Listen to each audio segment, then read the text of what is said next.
Om Mangalam Gurudevaya Devyam Atriksha Mangalam Mangalam Bhakta Vrindevyo Sarvalokaya Mangalam Om Stapakaya Chadarmasya Sarvadharma Sarupini Avatar Virishta Ramakrishnaya Mangalam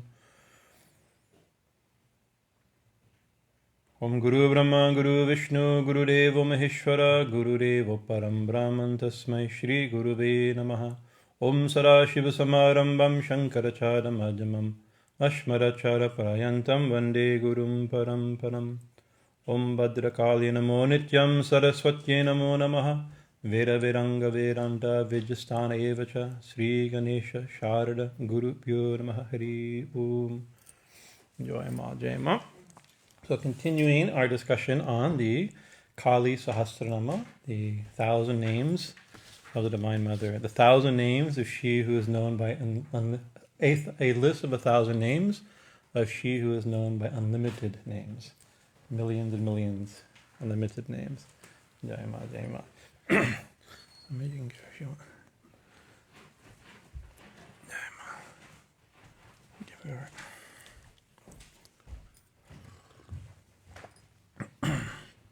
So last week we skipped last week. We did kirtan instead. It's also another way. There's many ways to meditate and chant God's names, one of which is kirtan. So we chose that method.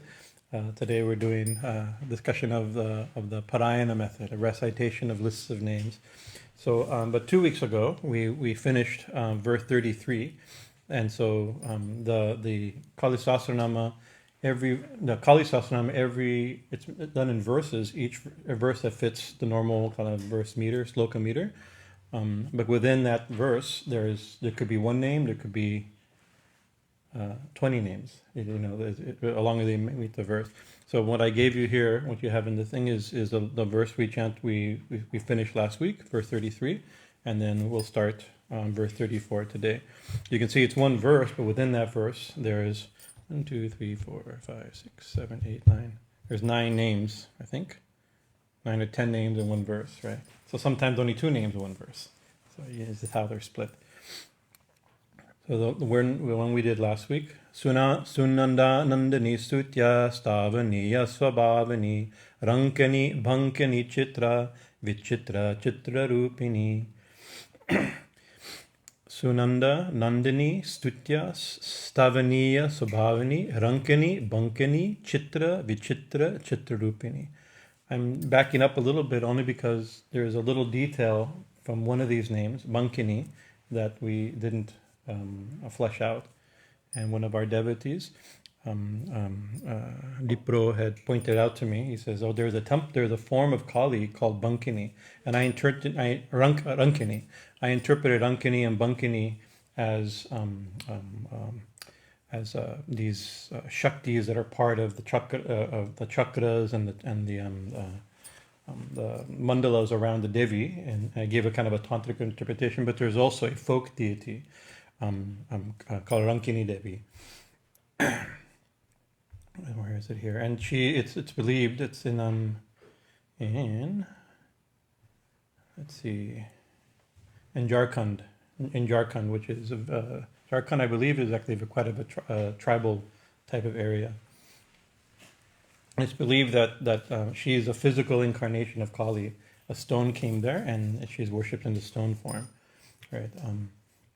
So I just wanted to go back and not skip that little detail, because a lot of these names will have within them opportunities to talk about village deities that would otherwise be forgotten, right? These are various village deities. So tonight's top names: padmā-layā, padma-mukhī, padma-vibhūṣaṇā, ḍākinī, śākinī, kṣāntā, rākiṇī, rudhira-priyā. padmā-layā, padma-mukhī, padma-vibhūṣaṇā, ḍākinī, śākinī, kṣāntā, rākiṇī, rudhira-priyā. padmā-layā, padma-mukhī, padma-vibhūṣaṇā, ḍākinī, śākinī, kṣāntā, rākiṇī, rudhira-priyā. So, what are the names? Padma, so the first group of names all have the word Padma in it. Padma, padmā-layā, padma-mukhī, and padma-vibhūṣaṇā. So what is Padma? Padma means lotus, right? So she who is a lotus is when you could translate. Simple translation, she who is a lotus. Now we have to think there's a literal meaning and a poetic meaning. You can't say like, oh, who's Kali? Oh, she's a giant lotus. Kali is a lotus, right? So, maybe that's what it means. Maybe when you see a lotus, oh, that's Kali, right? But that's obviously not what it's meaning in this poetic language, right?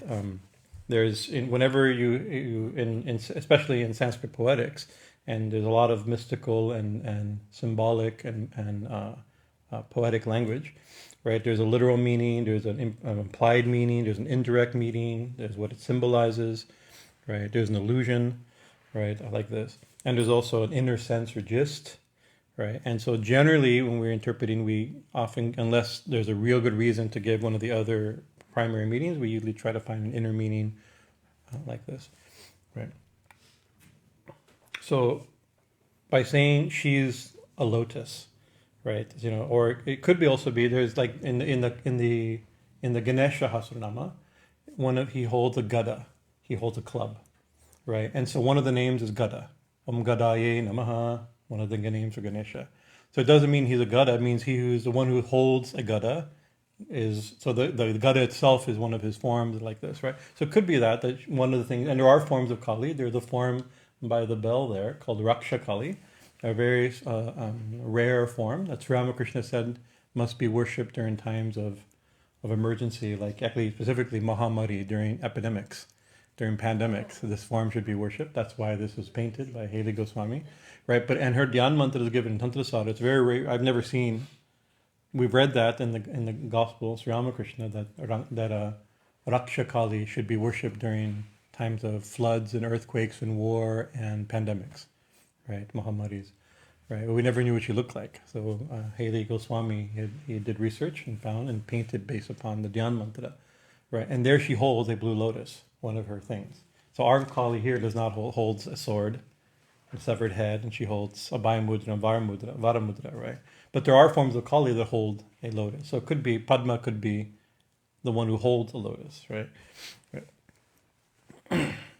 So there's other deities that hold lotuses, right? Other goddesses that hold lotuses. Another goddess that holds lotus is Lakshmi. And one of Lakshmi's name is Padma, right? So this could be saying that, and this is one of the themes of the Kali Sahasranāma, this Mahadevi theme, that Kali is a great goddess, and all goddesses they're not separate goddesses, they're her aspects, her forms, right? Her manifestations they're all parts of the Mahadevi, which here is being called Kali, is being worshipped as Kali, right? So by saying that she is Padma, another name for Lakshmi is saying that Kali is Lakshmi, or that Lakshmi is Kali. Right? When you see Lakshmi, it's only the same goddess that we can worship as Kali. That's another possible meaning in this collection. And Lakshmi holds a lotus for various reasons. So she also stands or sits on a lotus, right? And she's described but she's also described as lotus-like, meaning that she has those qualities, whatever lotuses mean, whatever you have to think what lotuses mean, she's going to have those qualities, right? And so obviously in Hinduism, there's lotuses everywhere. We even sit. I can do it with my back. We sit in lotus pose and lotus posture, right? Everything, lotus is a big theme. All the Vishnu sits in lotus posture. Shiva sits in padmasana and lotus posture. And padmasana is also the asana of the lotus. It's also, the asana means seat. Means padmasana means sitting on a lotus. Not only is your seat is your position lotus-like, right? But you actually sit on a lotus, and all of us are sitting on a lotus, right? Because in kind of a tantric yogic perspective, we have chakras, and there's a 4-petal chakra at the base of the spine called Muladhara, and we are all sitting on Muladhara. We're sitting on our Muladhara, right? On our base, right? Right. So we are also sitting in like the gods sitting on Padmasana. Right, so there is some potential meaning there. So many deities, many Hindu deities especially, hold lotuses, are associated with lotuses. The chakras are described as lotuses. So there's both like a an external, poetic, devotional view. Oh, Lakshmi holds the lotuses or sits on a lotus, or Vishnu from his navel comes a lotus, where Brahma sits. That given again and again we find this lotus. But a second here. Yep. But there's also in more esoteric. By here I mean esoteric, and you have to have knowledge of a particular system of thought, like yoga, tantric yoga, hatha yoga, that describes the lotuses of the chakras, that kind of system. So there is an overlap of the external devotional poetic views of lotuses with deities, as well as the internal lotuses that bloom symbolically or actually in the body, right? And so lotuses are I'm going to spend a little bit of time on lotuses because here there's 4 names dealing with lotuses. I think it's important enough. The authors chose 4 names, and there's more names in the list. There's many names that deal with lotuses, and there's other words for lotus besides padma, right? So why is it lotus has become so significant, so symbolic? One of the reasons given, Swami Vivekananda quotes this also, is that lotuses are, what are they? They're an aquatic plant, right? That can grow in muddy, gross, soupy environments, dirty environments, right? But it grows, but it blooms. It blooms out of the mud, right, or dirty water, and it blooms clean, right? It can be in a dirty pond, but the lotus is clean, and there's reasons for that. I mean, there's physical reasons why it doesn't catch water and things like that, right? So it thrives in muddy, still water, roots itself in the muck, right? But the long stem rises through the water towards the sun and blooms. So it's a great symbol of our spiritual life, right? That we are, although in the body or in the world or in our own mind or in our own, we all have our version of gook, right? Our inner or outer gook, or the world we find it could be a little gooky sometimes, muddy, right? But we can grow, we can aspire and grow out of that, and open ourselves to by the sun, if the sun can symbolize God or the self or the spirit, right? And then we can bloom purely, even in a muddy environment. We can bloom, open ourselves to God or to the divine, and bloom in purity, right?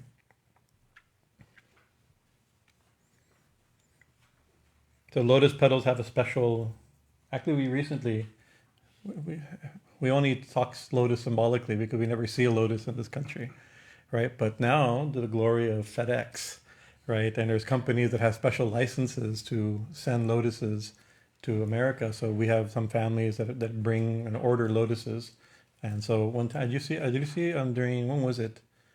During when we had garlands of lotuses made in Chennai, right? Grown in South India, made in Chennai, and sent overnighted here. To see Ma decorated with lotuses, it's really quite something. It's like in India, you see it's not that. Even in India, it's costly. Lotuses are not a cheap flower, right? But at least you can imagine to see them on a special occasion on the main deity. But for us, it's, sometimes we get one lotus and we open it up and we use it for arati, and everybody's like, it's so beautiful, right? So recently we've had lotuses in our hand, which is unusual for us, right? And they have a little waxy quality on the leaf, right? That allows, it doesn't allow the dirty, muddy water to stick to it.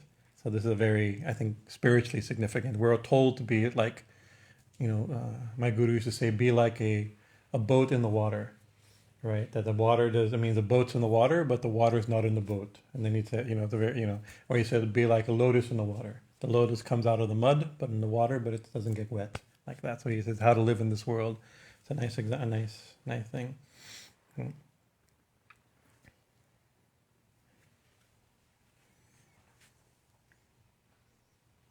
So Lakshmi is not the only Padma or padmā-layā, the one associated with lotuses. Vishnu holds a lotus, right? And you see Vishnu in his normal iconography. We don't have a classic Vishnu Narayana deity here. Right, but if you see painting, usually he has a lotus in one hand. He has a shank, the conch in the other hand, and a club. These are his normal symbols, right? So he's associated, and also sometimes standing or sitting on a lotus.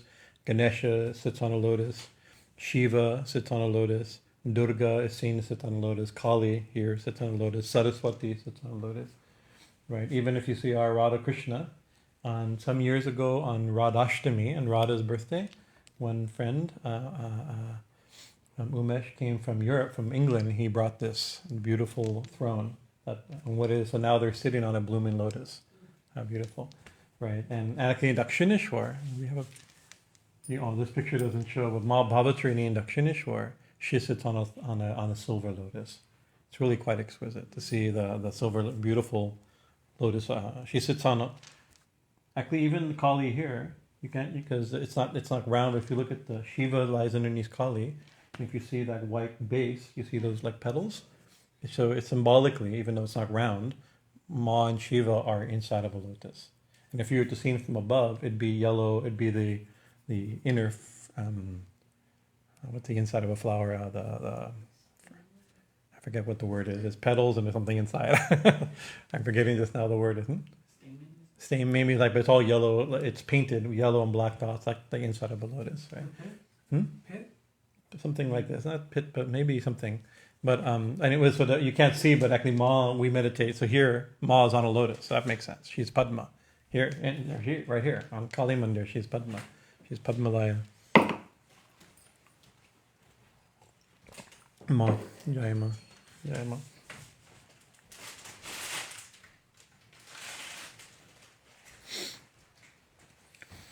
Also, one of the names for Vishnu is, what is his name? Is Padmanabha. Padmanabha means he who, from whom a lotus comes out of his navel. And maybe you've seen drawings like this or paintings like this. We have Vishnu laying in the cosmic ocean. The whole Chandi starts with this scene. The Devi Mahatmyam starts with this scene. Right? Before time, there is the Karana Sagara, the ocean of causality.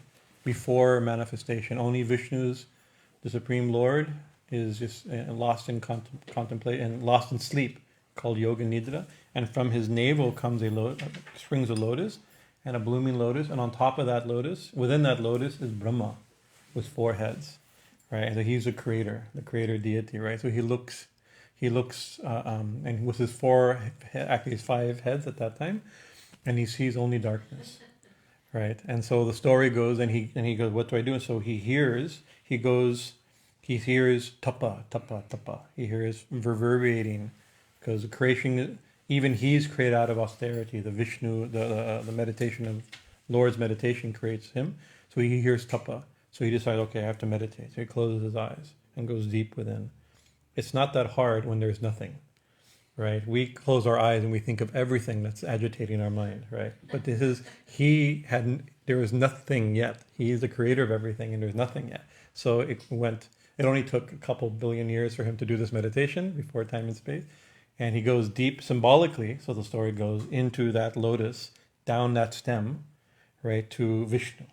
Right, Vishnu is pure consciousness, and then he remembers, right, what he needs to do. He gets illumined. He hears Om, then he hears Bhurvasvaha, then he hears the Gayatri, then he hears the Vedas, and from the Vedas he begins to create this world. So the story goes, right. So that's that is one connection to lotuses, right? Brahma holds a lotus too. Brahma also holds a lotus, yeah. As you see again and again. So in that story, right, in the Srimad Bhagavatam, we go back to this example because to me it was a really compelling. We gave classes on the Bhagavatam for many years. Eventually we have to finish. we got distracted by Kali. But in the story, so it says somebody, and the question is given in the Bhagavatam. So Brahma creates this world, right? But he's able to go to the source of that So that lotus, blooming lotus in that story is the world that he creates, right? And that's another quite beautiful thing about lotus. It blooms, right? It opens up, it expresses, it manifests. Right, it fructifies, right? And therefore that's seen from Vishnu and Brahma to be this world is the lotus flower. This is also the lotus. The world is the lotus, right? And so the question is, when you see a lotus flower, and you see where is the seed of this flower, right? And so you try to find the source. And so this is a scene in the Srimad Bhagavatam, philosophical theme. And so if you go to a lotus and you go to the stem, you don't find, maybe you find some roots hanging into the water, but there's no seed, right? You can, if the seed means God, right, and this world comes from God, let's use that. I mean, this is the example it's given, right, in this story. Then you could say, oh, I looked and there's no seed, there's no God, there's no source, but there has to be a source, right? The seed, a lotus seed. I have a mall of lotus seed that you've probably seen there. You can actually get. You can even have puffed lotus seeds, like popcorn, or these white. Yeah, they're interesting. But these black seeds. So there is a seed, but in a lotus plant, where is the seed? It's gone. It's not gone, right? It's become the plant, become the lotus. A lotus seed has lost itself and become the lotus, right? So similarly, we look at the world and look for the source of the world, and we don't see it, right? We don't see God in the world. Right, because we can see God in the world because the seed has become the world, right? The seed has become so the seed has become the world, so God has become this world, right? So that's another way of a theme of this lotus idea that God has become. The God is Padma. They is a lotus, transcendental pronouns situation, right? Is a lotus. So this world, you're looking for God, this world is not separate. I mean, it's hard to see, but the world itself is proof of the source. There's another way to play with the idea. Right.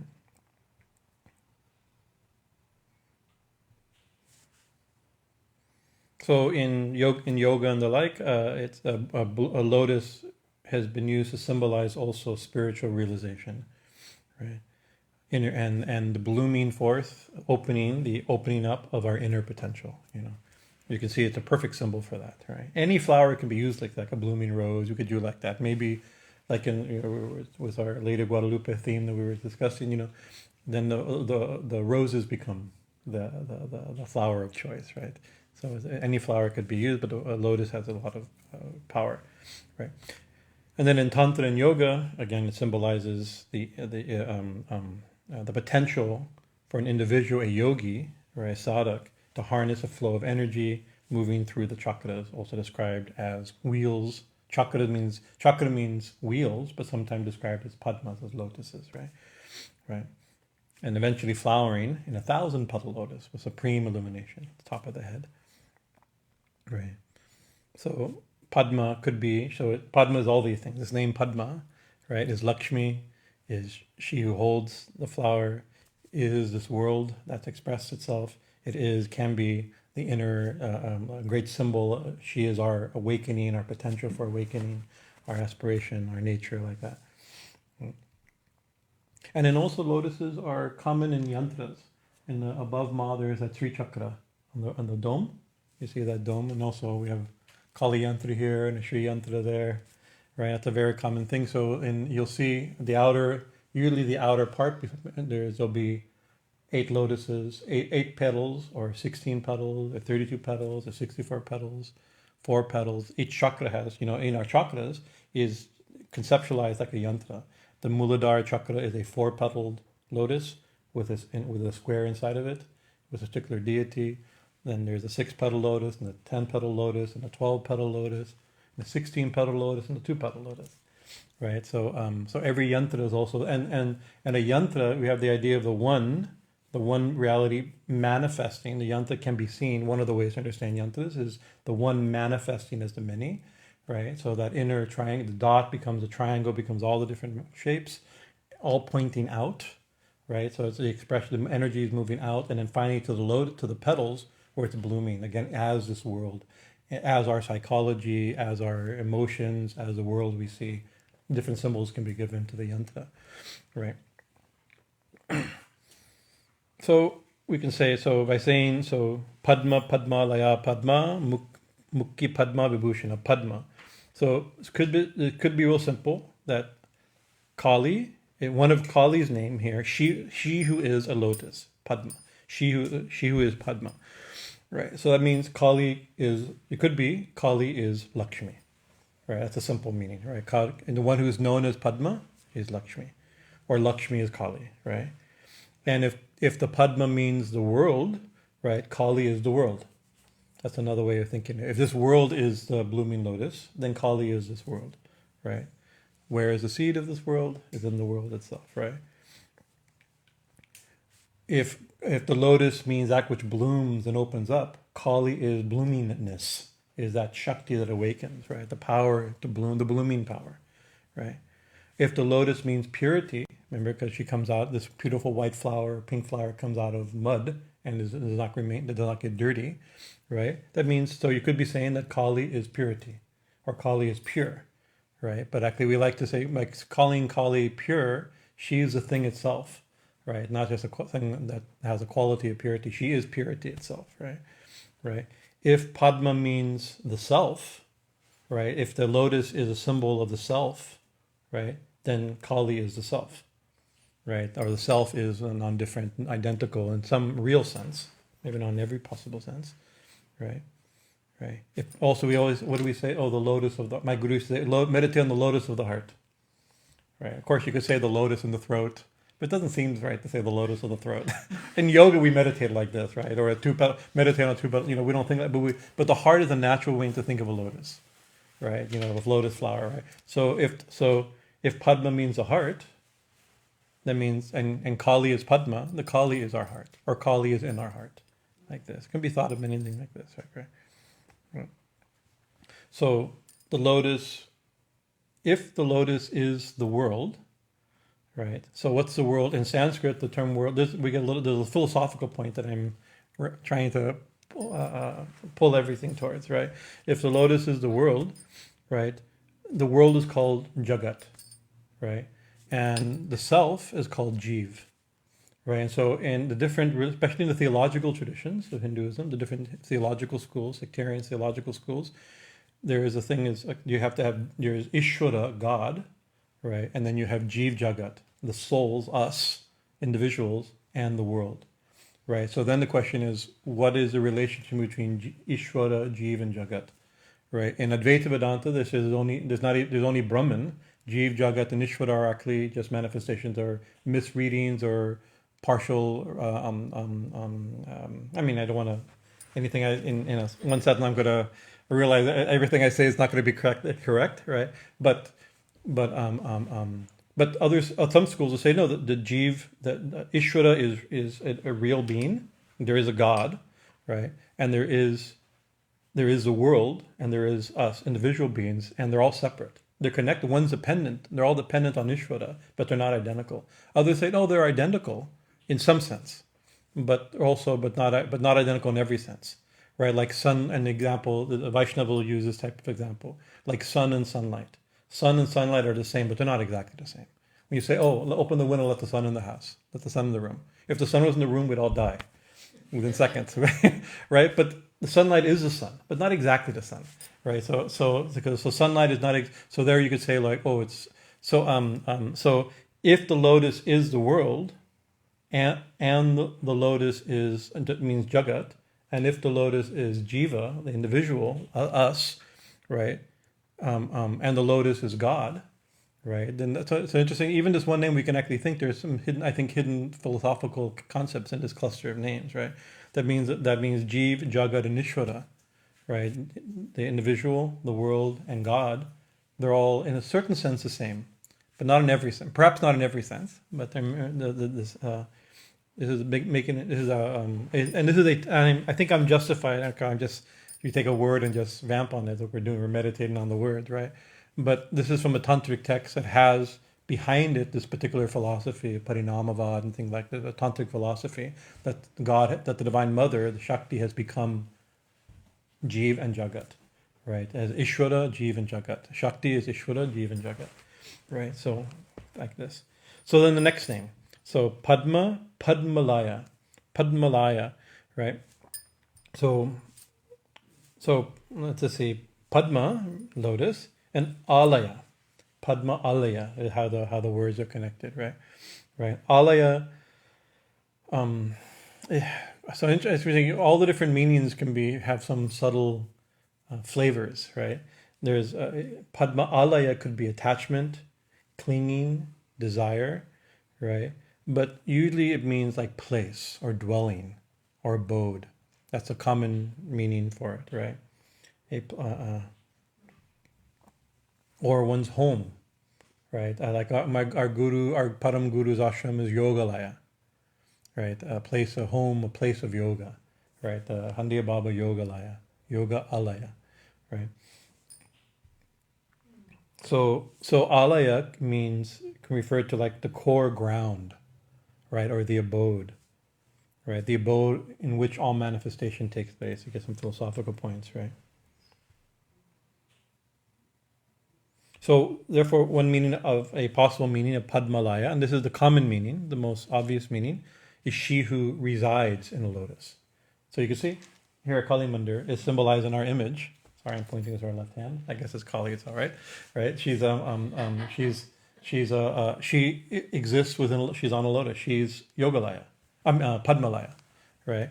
Or if we meditate on her heart, then she's Padmā-layā.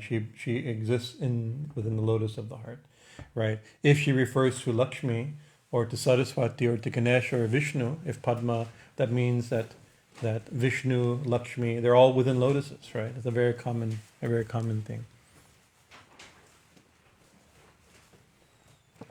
More.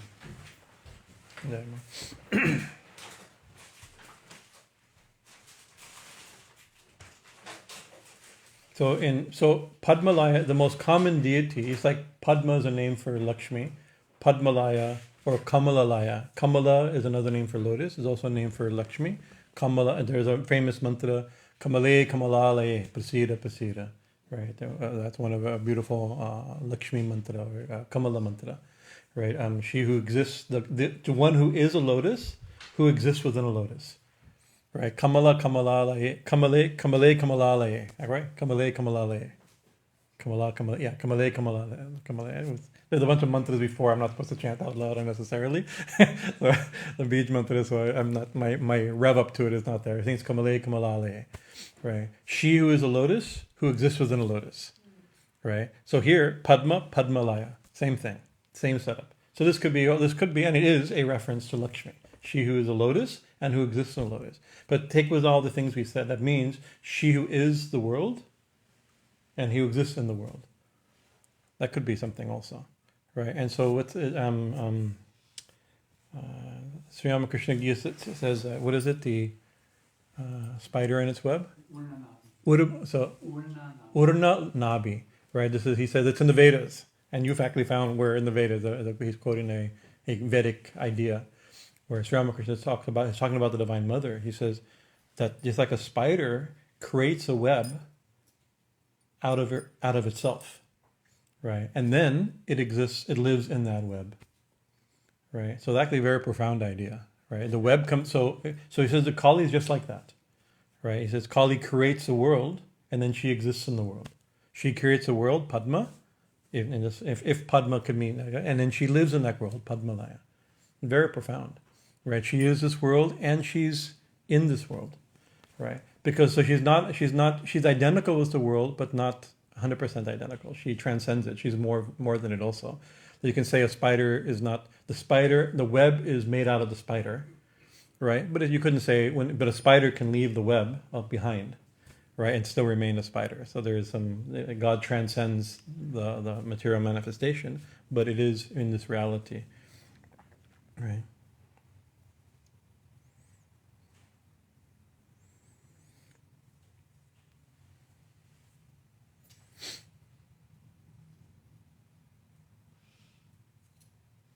So if she also, Padmā-layā dwells in a lotus, could also one way of interpreting, sometimes some places have translated it. I don't know if it's exactly the most accurate translation, but I think by implication that she who holds a lotus is also Padmā-layā. So she is a lotus, she holds a lotus, like Lakshmi holds lotuses, right? And Vishnu holds lotuses, and Brahma holds a lotus, right? But she also dwells in a lotus, right? So there may be some ideas in here of that, the immanent and the transcendent, right? Coming up in these two names. She is the world, and she transcends this world also, right? Potential, right? Padmā-layā, and then padma-mukhī, right? Padma-mukhī. So one translator, it's like an awkward translation. It says that she has a lotus mouth, right? And so that is not wrong, because mukhi means mouth. But mukhi, by implication, which again you have to understand, there's a poetic sense what's being said, is her face, right? So I think that's probably more likely that she has a lotus-like face, not a lotus-like mouth, right? But also, it's like you can imagine somebody with some lotus coming out of their mouth, right? But also imagine somebody with a lotus coming out of their face. So it's poetic, not literal, right? Maybe, because there is an ancient goddess called Lajagori, right? A very ancient development of the mother goddess in India, and Lajagori is seen primarily with no head. She has a lotus in place of her head, right? And it showed that because she is full expression, right? And actually, in our upcoming course on Hindu goddess, we'll speak on Lajagori in the first discussion. Very interesting goddess, right? It's one of the transitional goddesses from like Vedic and pre-Vedic times into what we now think of like folk goddesses and like that. Very interesting, Lajagori, right? So maybe it's that. Maybe it's not Lajagori, right? But better to say it's lotus-like than she has a lotus for a head or a face or a mouth, right? She has a lotus-like. Once again, lotus, remember the poetic meanings of lotus? Pure, blooming, right? To say somebody has a lotus-like face, right, means it's clean, pure, pristine, right? Or blooming is a way of saying youthful. Something that's blooming, we say blooming youth, right? I guess that's a common, right? Blooming youth, right? So that's something like that, right? And also, if once again, lotus means self, lotus means world, right? That means this world is her face. We can look at her face to face, right? We can look within and see her face to face. There could be this type of mystical, yogic type of interpretation, right? So also, if you were to look up in a dictionary, I'm telling you that because I looked it up in a dictionary. It's like, if you were to look in a dictionary, padma-mukhī, right? It simply means a beautiful woman, right? Because it's somebody who has a lotus-like face, a blooming, all those things, these poetic qualities of I think she. So it goes like Kali is a. You can say, oh, she's like a beautiful woman, right? Look how beautiful. I mean, here some places she's not, doesn't look good, but she's a beautiful woman. But also, when you see beautiful women or beautiful men, right? That's also her. That's another way of thinking. Every time you see somebody with a beautiful face, right? This is her. She's padma-mukhī, right? There's another more esoteric, and we have to bring up a few esoteric things because the next group of names, the second half of this verse, has a more esoteric interpretation, right? So padma-mukhī refers to that which has 16 syllables, right? So it's a 16-petaled lotus. It's called the padma-mukhī. So like in the chakras, we have one in the throat. The throat, 16 petals, has the vowels where we give expression. The Sanskrit vowels exist in the throat on the 16 petals like that. So 16 is considered full, right? There's 16 digits of the moon, right? So the full moon is. So could be also, and there's some hints coming up in about 20 verses later, where a lot of ideas of the Sri Vidya tradition of Tripura Sundari and the Sri Chakra are there. So this could be also interpreted. Padma-mukhī is a reference to the Sri Vidya Shodashi mantra, is also known as Padma-mukhī in some texts, right? That the full mantra, the full 16 actually, if you go from Purnima, right, the day after the full moon, or the day after the new moon and start counting to the full moon, you end up with 15, right? So 15 digits of the moon, and then the 16 is a transcendent. So it's even the full plus that which is beyond the full, the transcendent nature, right? So there could be an esoteric idea here also, with the idea that she's Padma-mukhī, means she's a pre-reference to a group of names later that deals with her with the esoteric Sri Vidya tradition, perhaps. Right. Also, Padma-mukhī is interesting. Padma-mukhī, at the most literal, is a type of flower. It's a prickly. It's a Padma is a lotus, and Padma-mukhī is a prickly nightshade. Right. So that's probably not what it means. I just want to be for completeness of contemplation. Then padma-vibhūṣaṇā, the next name. Padmā-layā, padma-mukhī, padma-vibhūṣaṇā. Vibhūṣaṇā.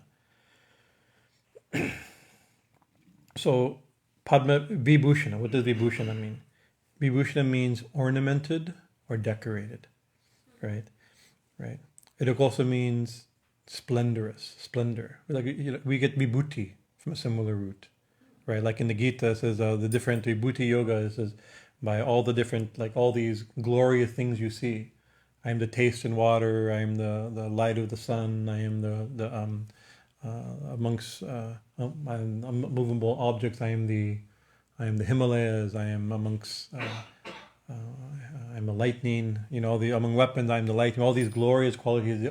Everything you see glorious is but a spark of my splendor. It's called vibhuti yoga. These glories are vibhuti. So the idea of something glorious, beautiful, right? Right. Vibhu, and also if you pull the word a little bit, take it literally, is she who is decorated with lotuses, right? Or she who shines like a lotus, right? Because vibhu also means to shine, right? It also means greatness. It means wealth.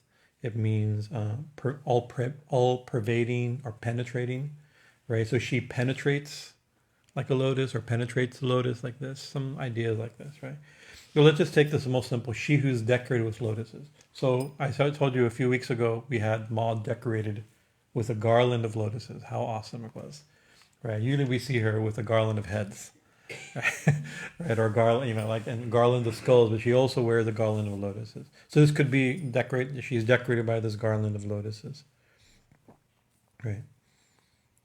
She wears lotuses. It's another way of saying. If we go back to what what padma actually means, if padma, we've established potential that padma could mean jiva and jagat, could mean the soul or the self, individual self. It could mean this world, right? In which case, she wears us and the world. It's another way of saying it. She's the support, right? When something, I'm wearing this, right? This is actually Rudraksha is called sadhu vibhūṣaṇā, right? This is the ornament of a sadhu is Rudraksha. Our jewelry is Rudraksha beads and bhashma, right? And then it says also the good, and also should be other qualities of other decorations is bhashma, right? Rudraksha and non-violence, non-attachment, compassion. these are things that we should be decorated with, right? So, but if I put this on, this is my vibhūṣaṇā, right? I'm the support of this, right? So these this world, if the world is the lotus, and if individuals are the lotus, that means she's the one who wears or supports this lotus. And also, this decorates her. And we sometimes think, oh, the people, you're very poetic in experience of like a gorgeous sunset or a meadow in the mountains or something like you see something beautiful. You see, it looks like it's like the raiments of raiments of God or something. You can see everything is like, oh, look what God's wearing, look what Mother Nature is wearing. You can almost see this world is decorated. This whole thing is beautifully, it's her decoration, right? But if there's somebody wearing a lotus garland or a rudraksha bead, there's someone wearing it. We shouldn't get caught on just the decoration, right? Years ago, I remember the funny scene in the Hare Krishna temple I was visiting the Hare Krishna temple in San Diego, and they have in front of the deities there, they have a little fountain. It's usually not working, but and some students came from local college to do the religion. We did we have to go your visitation to a different religion. You have to like that, so they come. And they're being shown around, and they're showing, and one person's asking like, "Oh, what's the fountain for? What does that mean?" Right? And the priest like going, "Well, it's meant for the pleasure. It's a pleasure fountain for Krishna." And he says, because like if you were to like, what does that lion mean?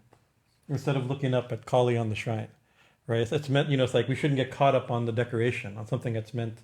We should focus on who's behind it, right? All these however we interpret the Padma, there's somebody wearing, not to get caught on the external, perhaps. Another way of possibly thinking of this name, right?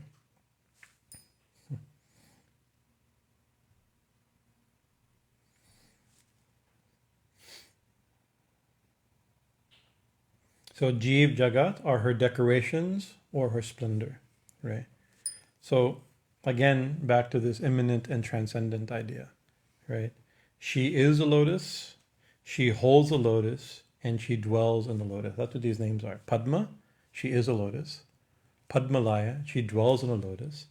And padma-vibhūṣaṇā, she holds or supports the lotus, right? So that's all three names could be very interesting. If the lotus is the world, she is the world, she dwells in the world, and she supports the world, holds the world. If the lotus is the self, she is the self, she dwells in the self, and she holds the self, supports the self. However you want to interpret Padma, these three names are four names, not even padma-mukhī on top of that, right? These four names, you have to, each one you can rotate these ideas, right? So I think we started late and it's now 6:30. So actually we got half a line. Actually, because the next section is, the next half of the line goes into ḍākinī, śākinī, rākiṇī, rudhira-priyā. These are deities within another set of lotuses. These are deities that exist within the chakras. Also showing that very likely these names can be are meant to be interpreted esoterically. Because now people there's all kinds of deities dwelling in the chakras, right? Interpreted worshipped in yantras and meditating upon the chakras. So those, God willing, Mother willing, we'll discuss next week. padmā-layā, padma-mukhī, padma-vibhūṣaṇā, ḍākinī, śākinī, kṣāntā, rākiṇī, rudhira-priyā. Shri Guru Maharaj Ji ki jai. Any questions or comments? A short discussion, but nice meditation on lotuses. I wish we had a lotus to show you today. Nobody brought lotuses. Yeah. So, is it saying that if everything is her, is it Maya that makes it seem distant? Or like? Yeah, it could be. Maya is complicated because each school of thought will have there's 100 different ways, maybe not 100, but almost 100 different ways of understanding Maya. What Maya means, right? One way Maya is that we're not seeing properly. It's illusion, right? A mistake, right? So we're looking at her face, but we don't see her. That's Maya, right? That's a great mystery. That because she's so obvious, we don't see her. Right, here she is. My guru used to say, there's only God, right? And yet the only thing we don't see is God. He says, what foolishness, he says. What foolishness? Yes, Guruji, very foolish, what to do? Foolishness. Right, it should be obvious reality. But if you don't see it, you don't see it. Right? Maybe because it's too easy to see, it's too easy to miss. Right?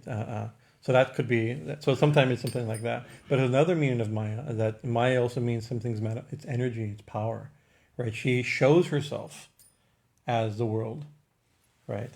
And so we see this world, not only because it is her, and we can see it's Maya in the first sense, that we don't see her in the world, and as the world, and through the world, or and in us, and in each other, and through each other, and like that, right? But also, this world that we see and each other that we see, this is her manifest. That's her Maya, Vishnu Maya or Yoga Maya, Maya Shakti. There's different Vidya Maya. There's different ways of interpreting that she shows herself. She shows herself, and simultaneously we don't see her.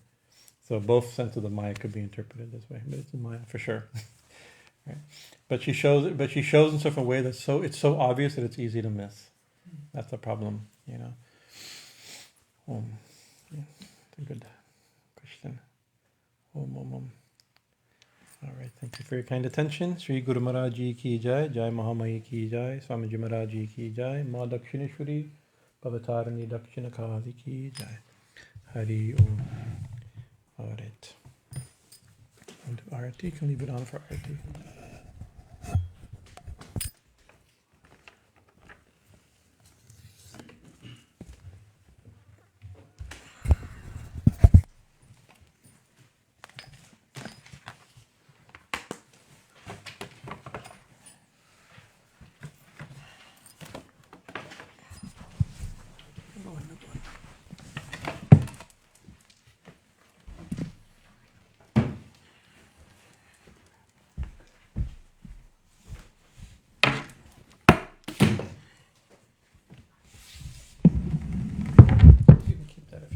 copy for yourself if you want.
Om Divaya Namah Divaya Namah Divaya Namah.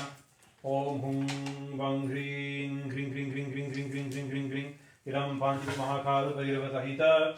Om Hring Sumadakshana Kalikai Divye Namaha. Jai Ma Jai Ma Jai Jai Ma Jai Ma Jai Ma Jai Jai Ma Jai Ma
जय। जय भगवान श्री रामकृष्ण परमहंस देव की जय।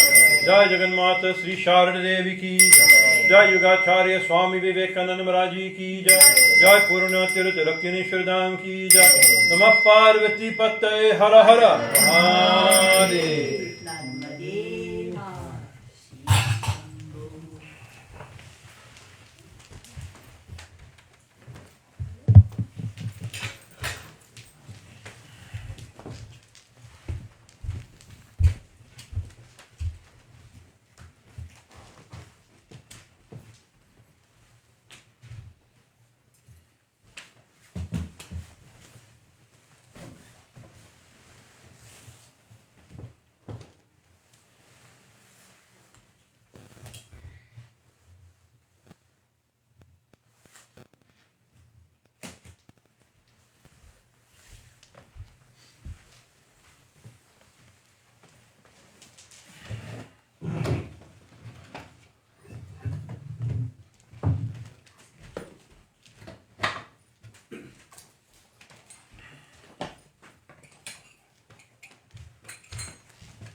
सर्वधर्मस्वरूपिणे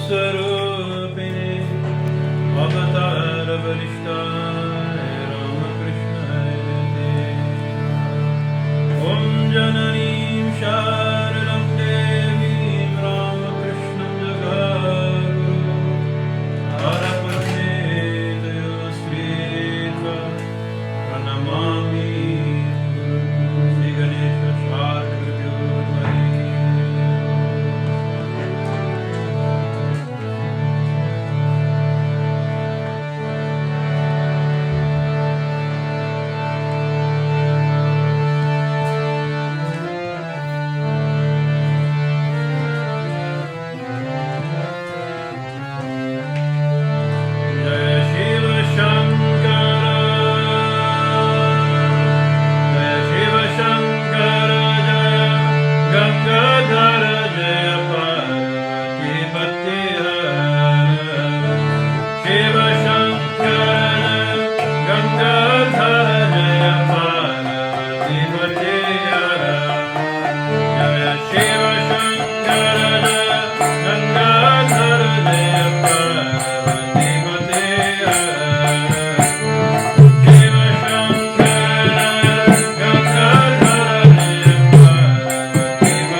Jai